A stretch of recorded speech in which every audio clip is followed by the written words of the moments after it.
No programa de hoje, está convidado apenas aquele público que gosta de pensar. Se você é um deles, venha conosco, que hoje falaremos de um tema bem delicado, porém muito interessante, que é responder: Jesus é Deus ou não? Está curioso? Está começando mais um Filosofando em Deus.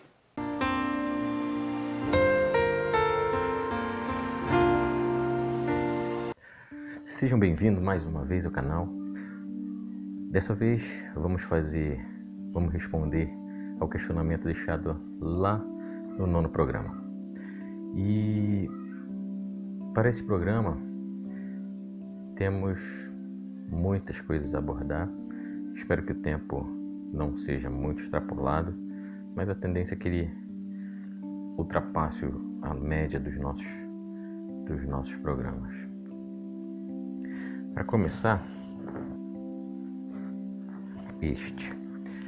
acho que eu já tinha indicado este livro para vocês, de Augusto Cury. Se eu não havia indicado, fica indicado pela primeira vez. Na verdade, isso aqui é uma coleção de 3 livros de Augusto Cury, e esse aqui é o segundo, que é O Homem Mais Feliz da História. O primeiro é O Homem Mais Inteligente da História. E por que eu estou trazendo esse livro e mostrando para vocês no programa especificamente de hoje? Nós temos hoje o condão de responder se Jesus é ou não é Deus. E Augusto Cury, para quem não sabe, ele era um ateu, pode pesquisar aí na internet. Ele era um ateu e ateu por preconceito. Mas aí ele foi desafiado a conhecer Jesus, o Cristo, e provavelmente foi como gerou a história dele, a aproximação dele para com as coisas de Deus. Bom, resumindo, Augusto Cury crê que Jesus, o Cristo, é Deus. E por que ele diz isso? Porque ele foi analisar as Escrituras, ele foi ler os Evangelhos e ele ficou fascinado com aquilo que ele viu. Ele olhava para as ações, como ele é um psicanalista, né? Médico, e ele observou as minúcias da mente do Cristo. Ele tentou, através daquilo que foi descrito por ele tentou, primeiramente, de imediato, tentar afirmar que aquilo era a criação do homem. Mas quando ele começou a ler, ele se encantou por aquele homem que era impossível de existir. E se era impossível de existir, era impossível de alguém criar. Ele dizia que as qualidades deles eram tão fantásticas, tão perfeitas, que homem nenhum conseguiria descrever aquele homem se ele não tivesse existido, se alguém não tivesse vivido tudo aquilo que está descrito nos Evangelhos. Bem, falado isso, historicamente, cientistas também já pesquisaram e já concluíram que o Jesus histórico de fato existiu. E no nosso próprio tempo, a cronologia, ela é contada a partir do seu nascimento. Então seria um absurdo gigantesco se esse homem não tivesse existido e o calendário todo até hoje fosse conferido a partir de algo inexistencial. Então, assim, primeiro pressuposto, Jesus de fato existiu e que ele tem qualidades ímpar, nenhum outro ser humano tem ou teve na história. Então hoje estamos mergulhando no universo do Cristo. Então, para você Jesus é Deus ou não? Bom, continuando a questão, aí vamos entrar num outro ponto interessante. Logo que eu recebi essa Bíblia, tradução Novo Mundo, falei para vocês, já tinha lido, e por conta do que eu li aqui, é que resolvi complementar aquele questionamento que eu falei para vocês, que era da minha mãe, que foi respondido no programa passado. Para quem não sabe, a tradução Novo Mundo é a Bíblia utilizada pelos Testemunhos de Jeová, a quem tenho um grande respeito, admiro por eles se disporem a ir todo domingo na casa de cada um oferecer a palavra, isso gratuitamente. Então tenho um grande respeito pelos Testemunhos de Jeová. Mas o Testemunho de Jeová, ele não crê que Jesus é Deus. Do espiritismo kardecista, que também crê no Cristo no Jesus como o Messias, e lá também não se crê que Jesus é Deus. E mesmo assim acredito que alguém que não crê, não olha para Jesus como Deus, possa ser tão cristão quanto aquele que crê que Jesus é Deus. Mas o que me chamou a atenção é que a Bíblia em Lucas, num texto que a gente já tinha lido, e vejo algo que é contrário ao que eles creem.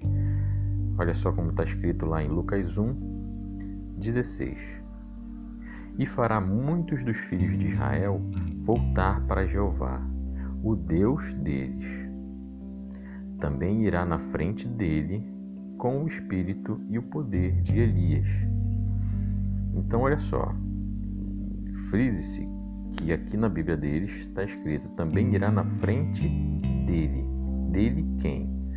Jeová, que está sendo citado no versículo anterior. Então, se eles não creem, por que consta na Bíblia deles que João, o Batista, viria na frente dele, o Deus, o Jeová? Mas, com todo respeito, só queria chamar atenção para essa curiosidade da Bíblia dos Testemunhos de Jeová, que está registrado aqui. Bem, também fico feliz de termos pelo menos 3 seguidores do canal que participaram desse debate, dessa discussão, para defender as suas teses, e todos muito bem fundamentados. A primeira delas não foi nem respondida nesse programa, foi respondida no 11º programa, e aproveitei a resposta dela, que respondia a pergunta naquele momento, e absorvi, porque tinha muito a ver com o programa de hoje, absorvi aquilo para o programa de hoje. Então veja bem, essa seguidora, o primeiro argumento dela para defender que Jesus é Deus foi na carta de Paulo aos Filipenses. E nessa carta, lá no capítulo 2, versículos 5-11, está disposto assim: haja entre vós o mesmo sentir e pensar que no Jesus Cristo, ou melhor, no Cristo Jesus. Ele, existindo em forma divina, não se apegou ao ser igual a Deus, mas despojou-se, assumindo a forma de escravo e tornando-se semelhante ao ser humano. E encontrando um aspecto humano, humilhou-se, fazendo-se obediente até a morte, e morte de cruz. Então essa primeira defesa para justificar que Jesus é Deus. Olha como está dizendo a parte que fala especificamente que ele é Deus. Ele, existindo em forma divina, não se apegou ao ser igual a Deus. Então ele tem forma divina, mas não se apegou ao ser que é Deus. Então ele disse assim: eu e o Pai somos um, certo? Também está fundamentando que Deus Pai e Deus Filho seriam a mesma pessoa. Mas esse argumento de eu e o Pai somos um, que não está apenas nesse versículo, mas em outros, ele pode ser muito bem refutado se a gente for lá no mesmo João 17. Pai Santo, guarda-os em teu nome, o nome que me deste, para que eles sejam um, como nós somos um. Nessa mesma oração que Jesus estava fazendo, já estava quase na hora da sua paixão,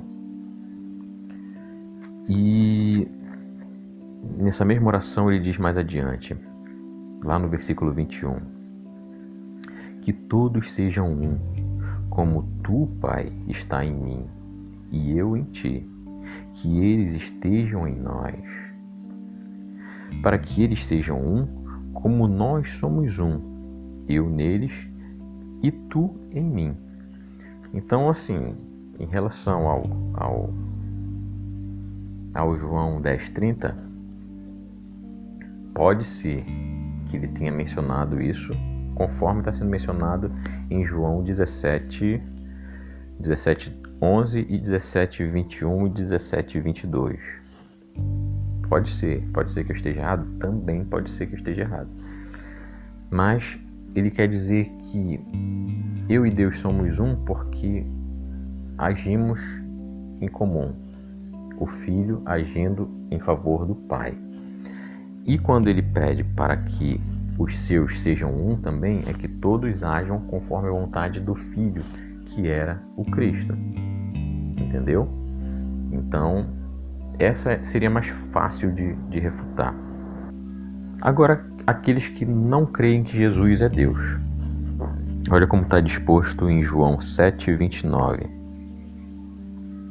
Eu o conheço porque venho dele e foi ele quem me enviou. Tá? Então, também muito bem fundamentado. É claro que se alguém me envia, eu não posso ser ele. E lá em João, notam que todos esses argumentos estão especificamente em João. Opa, ultrapassei demais. Em João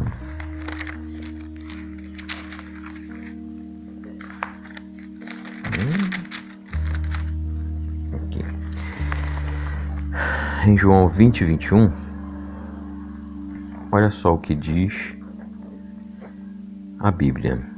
Jesus disse de novo: a paz esteja convosco. Como o Pai me enviou, também eu vos envio. Então, aí, melhor ainda do que a primeira citação, ele está falando: assim como o Pai me enviou, eu vos envio. A não ser que os apóstolos também fossem Jesus, Jesus não pode ser Deus. Concordo? Então, são duas citações muito boas para fundamentar que Jesus não é Deus, assim como as anteriores também são muito boas para fundamentar que Jesus é Deus. E você, Eric? Como eu falei para vocês, eu vim do espiritismo kardecista e no espiritismo afirma que Jesus não é Deus, e sim um espírito muito evoluído que não é desse mundo. E isso também é encontrado em João. Ele não sendo desse mundo, ele é um ser superior a todos nós. Mas tem algo curioso que eu deixei por último, como eu falei para vocês, e que a partir desse momento, daquele momento que eu conheci aquilo, a mensagem, eu já não consigo afirmar se Jesus é realmente Deus ou não. E isso está lá em João 8:58. Jesus respondeu: em verdade, vos digo, antes que Abraão existisse, eu sou. E por que essa afirmação me deixou bastante intrigado, porque não sei se vocês lembram, isso foi citado lá no 11º programa, em Êxodo, Deus, quando falou com Moisés, e que Moisés estava com medo de o povo não crer nele, Deus mandou Moisés dizer para o seu povo: diga ao povo que eu sou. Então, especificamente, essa referência deixa uma enorme interrogação, que o Eric vai chegar ao fim desse programa e dizer: eu não sei afirmar se ele é ou se ele não é Deus. Mas, Eric, então por que você trouxe esse questionamento e por que você quis fazer um programa especificamente? Bem, a grande verdade é que a maioria das religiões, tratando Jesus como ser divino, prefere tomar referência de outras pessoas, de outros personagens que não o próprio Jesus Cristo. E por exemplo, para a Igreja Católica, Maria e os demais santos, como os apóstolos e todos os santos da Igreja Católica. Mas do lado evangélico também é da mesma forma. Se você olhar no lado evangélico, é preferível eles falarem de Moisés, é preferível falar dos juízes, é preferível falar de Elias, é preferível falar de Davi, a falar da vida do Cristo. E por que eu estou falando isso? A vida do Cristo, que hoje, nessa data, a gente celebra justamente a sua morte, que seria o ponto máximo da sua paixão, do seu amor por todos nós, por nós seres humanos. Mas a vida de Jesus é o exemplo a ser vivido, o exemplo a ser seguido. Mas, estranhamente, as religiões esquecem o lado da vida de Jesus para fazer sempre referência à sua morte, mas não observam que a vida de Jesus é resposta para todas as nossas ações na Terra. Tudo que você pensar, tudo que você buscar, tem resposta em Jesus, o Cristo. Então convido vocês a celebrarem a vida em Cristo. Então não é o Eric que tem que ser seguido, não é o padre, não é o papa, não é o pastor, não é o bispo, não são os santos, não é Maria, com todo respeito a quem tem todos esses personagens como referência, mas a nossa referência maior é o Cristo. E como estamos numa data extremamente importante em que reverenciamos a paixão de Cristo, o exemplo maior, que foi morrer por todos nós, por ser humilde, como é mencionado pela seguidora lá em Filipenses, porque ele abriu mão da sua qualidade de superior para ser o menor dos seres humanos, e como o menor dos seres humanos absorver todas as nossas mazelas em si, mas mesmo assim seguiu adiante e venceu o mundo. Gostou? Clique, se inscreva, faça os seus comentários, multiplique a informação e colabore com a mensagem que eu creio que seja divina. Fiquem todos com Deus e até a próxima.